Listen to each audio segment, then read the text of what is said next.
একুশে পদকপ্রাপ্ত কবি ও বর্ষিয়ান সাংবাদিক বীর মুক্তিযোদ্ধা আল মুজাহিদি রাজধানীর কন্টিনেন্টাল হাসপাতালে লাইফ সাপোর্টে আছেন।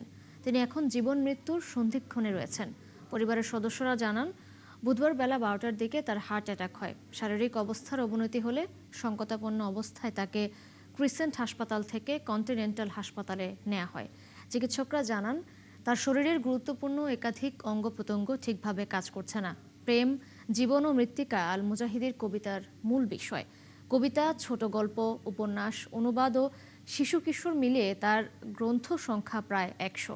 সাহিত্যে বিশেষ অবদানের জন্য তিনি একুশে পদক, জীবনানন্দ দাশ একাডেমি পুরস্কার, কবি জসিমউদ্দিন পুরস্কার, মাইকেল মধুসূদন একাডেমি সহ বহু পুরস্কার পেয়েছেন।